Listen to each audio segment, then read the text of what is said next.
Hello, Toolkit Masters. Fantastic to have you here. I'm really excited that you're here. Q&A Thursday has come around again, so that is fabulous. All right, so we have got a cracking session on today. We are going to talk about a question came through to the email, the ask@teamleadertoolkit.com email about, why is my culture so bad? Why is the culture so bad here where I work? And that was really, really interesting to me because where well-being of everybody we would like, and it causes a lot of behaviours that become toxic in a working relationship. So I wanted to address that with you guys today. So bear with me. I've got a really great session, as I said. We're going to talk about that. We're going to talk about the signs that you might have a toxic or bad culture, the causes of it. So it all mainly boils down to two main causes, and we'll talk about those. And then we're going to talk about how you can do, what difference can you make, the small fixes that you can do to make a difference. So excited to have a chat to you about that today, but let's see who's on the line. So if you are there, can you please let me know? That would be great. Just making sure that everyone can see and hear me. So if you can see and hear me, just put in the little box down below, just type, yes, I can see you, or yes, I can hear you, or just hi there, and then I'll know that you can do both. So I'll just wait until I get something from you guys before we start, and then I can share my slide share with you. So I know there's some people out there. I can see I've got some attendees here. So just write in there, hi there, and then I'll know that you can see and hear me. Okay. Let's make sure. I'm just making sure I can be seen and heard on here. I reckon I can. Okay, we've got some shy people out there, some lurkers, perhaps not contributors. That's okay. You do not have to contribute if you don't want to. That is entirely up to you. But we will be, if you have at any stage got any questions, we will be answering questions along the way. So just let me know if anything sort of doesn't resonate, does resonate. Maybe you want to share a scenario, share a situation that you've come across, especially in your workplace or one previous that you might have worked at. And let's have a chat about those things while we have the opportunity to do so. All right, so just a reminder, this was a brilliant question that came through the ask@teamleadertoolkit.com. Remember, if you have any questions, queries, thoughts, and you want to share those with me, just ask@teamleadertoolkit.com. Ask any question that you want, share an insight, share a success, whatever you want to do. If it's a question that I think would be beneficial to the whole group, I will actually ask your permission if I can share it on the webinar. And if you give me your permission, then we'll share it for everybody to hear and watch. So maybe they'll be having the same question in the back of their mind too. So you've answered it for them as well. All right. So without further ado, the other thing that you can do just quickly is on the community of practice. So that secret Facebook site, if you are a member on that, and everybody who is in the unlocking portal has access to that. So if you're a member of that, if you're not, sign up now. We'll need to approve you to get on there. So we just cross-check to make sure you are on the program, and then you can ask up there as well. So that is monitored 24/7 by my team. So we will be able to do that as well. All right. So without further ado, let me share my slide share with you. And let's get on with this topic, which is a good one. So just a reminder of what that topic is. It is, why is my culture so bad? So that was the question that came through. All right, I'm down here. You can see me. So it's really, really interesting with regards to culture of a workplace. And I can't speak for your culture per se, but I can tell you about other cultures of businesses that are similar to yours. And perhaps you can glean some insights from that. So we're going to talk about the signs of a bad culture so that you can have a watch out for them. We're also going to talk about the causes of what causes a bad culture in the workplace. And then we're going to talk about some fixes that you can do. And they're fixes that will not be too hard for you because you've already got the tools and resources within the unlocking portal to be able to, do those fixes. So it's going to be really, really good. So bear with me. Okay. So What are the signs? So it's really, really interesting, isn't it? Some of the signs in a bad culture, and you might have felt it yourself, so you know kind of what the signs are. But let's just reiterate what those are. So it's including conflict within your team. You might find people not showing up for work, so you might get a higher absenteeism, a high turnover, people not wanting to stick around for very long, and you're losing all your good people. Lack of engagement. So when a new project comes down, or new task, or volunteer work, or whatever, you know, there's lack of engagement there. Even in your team meetings, you might find people are not contributing. There's just not the engagement there for it to happen. Poor performance is another one. So if you've got several members of your team that's poor performance, it might just mean that they don't care because the culture's so bad that they're just not willing to be there. And there might be an increase in work cover claims or bullying instances that you might find. You'll also see a decrease of the team morale. So when you walk into a toxic environment, you might notice that people aren't speaking nicely to each other, and they could do a lot nicer. They could be a lot nicer with each other than what they're currently doing, and then that's a sure sign that the culture's not great. And what happens then is that people not being nice to each other festers, and it becomes the norm, and then it'll jump from one team to another team, and before you know it, it's pretty widespread, and we want to nip that in the bud fairly early. Some other signs would be people that have been there for an extended period of time, like your long-term employees. They're just there as passengers. They're not necessarily contributing. And another sign is, people don't feel empowered or trusted to do their job properly. So that's another one that you might find. I'm just going to bring my chair down a bit here. There we go, more eye level now. So also what you'll find is your team members are afraid to make calculated risk. There might not be any sort of self-initiative. And all this is it's really hard to fix, and it's hard to measure, but it's not impossible to do. So it is a doable task. But it's, there's certain things that you've got in place, and you've got to remember this didn't happen overnight. Your culture didn't get bad overnight. So it's going to take a while for it to improve. But as long as we put these things in place that we'll talk about later on, then I think that you're going to find some real improvements. All right. So there's some of the causes. So just to reiterate, we're looking at people not showing up for work. So your absenteeism's gone up. You've got conflict on your team. You might have a high turnover. You've got lack of engagement. People aren't contributing.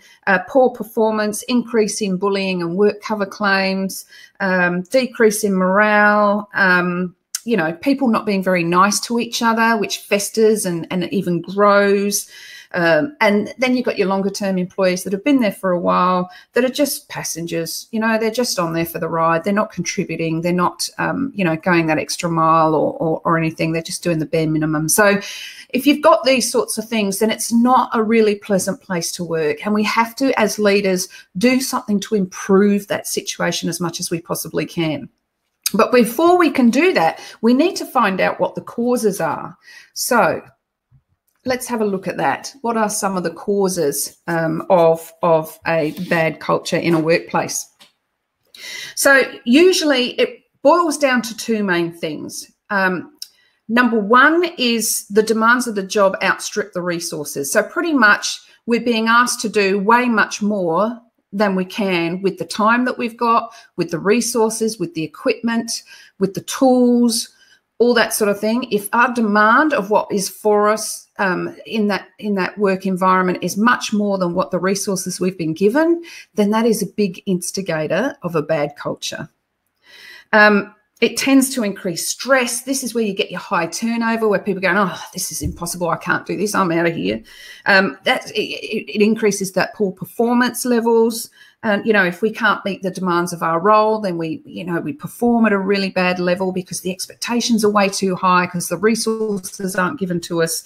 There's the other thing, I guess, that is really the second biggest instigator of a poor culture is lack of clarity. So not having a vision, a purpose, a goal, people not knowing really where we're heading. So then you have individuals with their own personas. You have individuals with their own sets of goals. You have individuals that are working for themselves. You know, if you can't set a vision for your team, a goal, a purpose, a destination of where they need to go, then that's going to really diminish your culture in your workplace. So, you know, everyone's doing their own little job in a siloed environment, and there's no prediction of what's going to happen in the future. So that sort of doesn't elicit great working environments. So, so there's your two main causes. Number one, where the demands of your job outstrip your resources. So you don't have the resources to be able to get your job done, which causes all sorts of issues. And number two is there's lack of vision, there's lack of, you know, forward thinking or being able to see an end goal. Or if we don't have that, then we all work for ourselves pretty much. There's no other reason that we need to work. So those are the two main instigators and causes of what could be a really poor culture. So things to be watch out for you. So we've got the signs, we've got the causes of what could cause this sort of environment in which we work. So how can we fix it? What are the things that we can do to make things different? All right, so let's have a look. So there's a number of fixes that you can do, and I've put them in by numbers so that we can work out where they all fit. Step one, it can, and please, we all know that it can be difficult to fix a toxic culture, but it can be done. Okay, so the first step is to recognize the issues, and you need to be able to measure them. So this could be done in an engagement survey, looking at your exit interviews if your company does that, looking at your performance management stuff. So what is it? What are the issues that are the lowest, if you like, that can be picked off really, really easy? So that's your first step. Measure your current state internally to determine where you are. What is your current state and what are the biggest issues to light, okay? That is going to arm you with the information that you need to go into the further steps. So number one, making sure that you recognise what the issues are, either through an engagement survey, exit interviews, looking at your performance management, asking your peers, your fellow leaders, what do you think? And even asking your people, okay, we've got this sort of work environment. This is not where we want to be. This is not where we want to end up. So where are we going from here? That's step one. All right. So it's a good start, right? So you've done all that. So step two is you need to reestablish a vision of cultural expectations over over your multiple levels. So you need to go and say, right, we need a vision here. We need to be able to determine, give them a destination, give them a future vision to look forward to, give them something to inspire them. And you don't get that through just plastering something on the wall and hoping everybody agrees with it. You do that through, in module 2, you set a team vision with your team. This is going to be really, really important in turning your culture around. So in module 2, setting a team vision, a team and department is going to be instrumental in turning them around with the way they feel and their culture. So if they can have a forward vision that they've all got skin in the game, they've all had contribution towards it, and it's something that is also sort of aligning with your company goals, then that is a really good turning this culture around, because it's always something that you can come back to. Okay, we've been given this task. Does it tie in with our vision? Yes, it does. So let's go for it and do it. Or no, it doesn't. Okay, I'm going to go back to management and have a chat to them about this. Is this a priority? So it just gives you that platform that you can work from.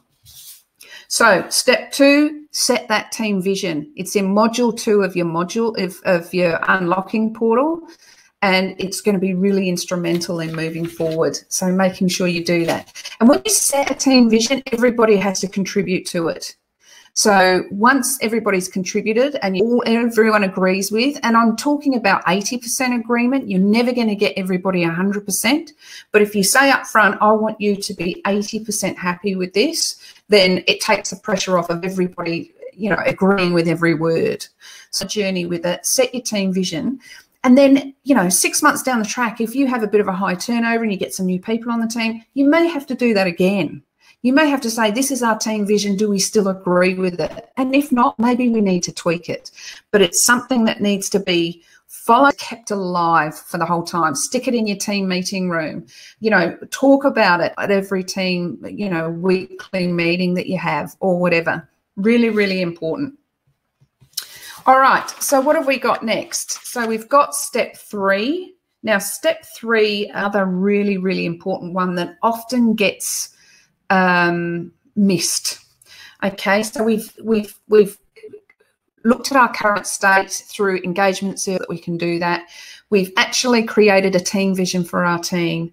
Now, this step is monitoring and feedback processes. So we need to monitor that people are actually doing what they say is in the team vision. Because in that team vision, it's got 3 parts. So it's got the destination of where they're going, the purpose of why they're doing it, and also the vision every day to do it. So you'll see all that in module 2 in how to run a team vision meeting. Now, those 3 parts will dictate how people will you know, work together on a daily basis as well. So we need that really regular monitoring. And if people are falling below that line that you set with your team vision, then you need to address that. The other thing is feedback. So a lot of teams that I've spoken to really crave feedback, whether it's feedback that they've done a great job and they're really enthusiastic about doing it better, or feedback that, you know what support can I give you because this is falling below the line that we need it. These are the bits that you miss when we get. Continual feedback is really, really important. So if you've got a team of, say, 12 people, maybe making sure that you have a one-on-one with them every month, making sure you've got that feedback, and then maybe some ad hoc. So as you do walking around, how you doing, John? How are you feeling, Sally? What's going on, Trevor? You know, just having that ad hoc quality call, making sure that you're getting that continual feedback. So then you can see if the changes that you've put in place are working. And if they're not, you've got a chance really, really early in the piece to be able to tweak them, right? So it also creates a safe environment that people can start talking to you, can't start telling you when things are, you know, getting a bit, you know, on the nose, or when things are really making. What I've found as we draw a line in the sand, we've created our team vision and we're monitoring that people are living up to that standard. As we draw that line in the sand, those team members that have just been sort of existing all of a sudden realise that, you know what, you know, I can be recognised now for the great work I'm doing, because things are changing around here. So there's a level of enthusiasm. And just to watch out, you're going to have some people that don't like the change and they're going to be oppositional. So you're going to have, it's going to increase your workload. For the long term, it is going to be absolutely instrumental for you to build your high-performing team. So that's step 3 anyway. And this is going to be over a period of time, remember. You can't do this overnight. It's going to take some time. So step 4, that accountability piece that we were just talking about. You have set the vision, you've set the expectations, you've created for regular feedback. Now it's time to make everybody accountable for that. Okay, so if people come to you and throw a problem on your desk and say, line 4's not working, and try to walk out, you go, oi, oi, oi, oi, oi.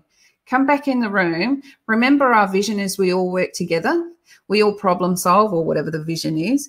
Remember, we said that we were going to work on this as a team. Tell me what you've done about line 4 so far. What have you done to problem solve that so far? So you're making your people accountable for what they need to be accountable for. And this needs regular nurturing. This needs to be and relied on, that you will continue to do that. You will be consistent like a chihuahua to an ankle. Okay, this needs to be something that you do on a regular basis all the time. And people need to make accountability for they are above the line with regards to behaviours that, you know, the vision's been set, the expectations have been set. Now you've got yourself a platform where you've drawn a line in the sand. This is where you make them accountable for it. And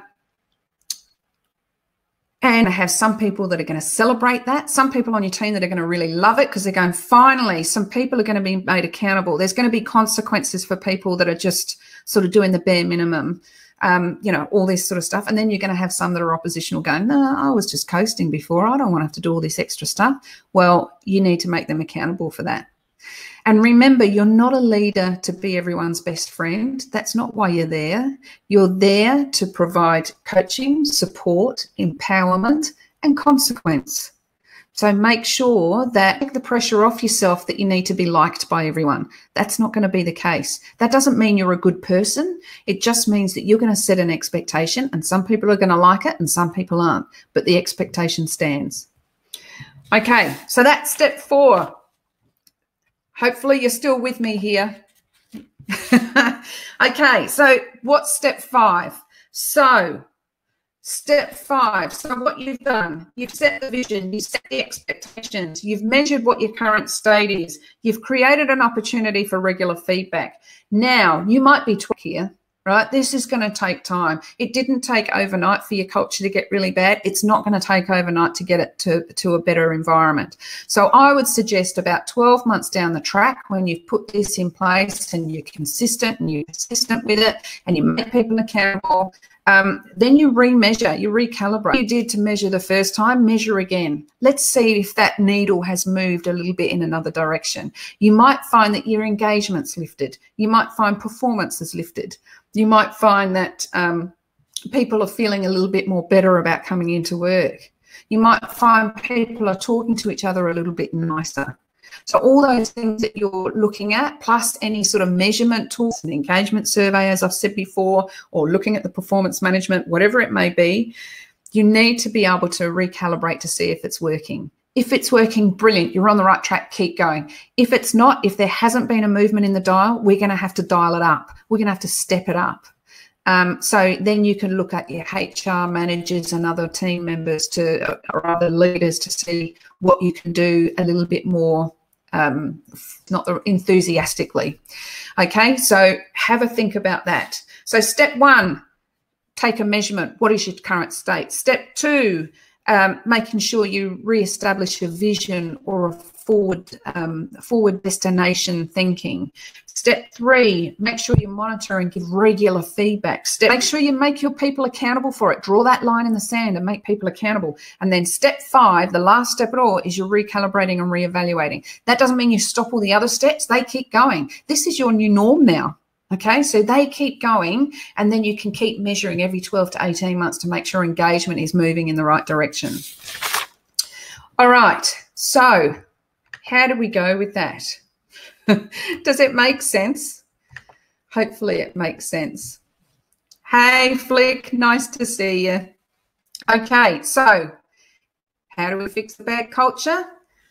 The signs of what a bad culture looks like. We've had the 2 main causes of a bad culture. So remember, those 2 main causes is if the demand outstrips. I'm going to get you back here. I'm going to stop my slideshow and get you back so I can see what you're doing. Okay. Well, you can see what I'm doing, more to the point. Okay, so remember, the 2 causes are where demand outstrips resources. So we've got so much demand for our role and we haven't got the resources to do it. That is something that can cause a really poor culture.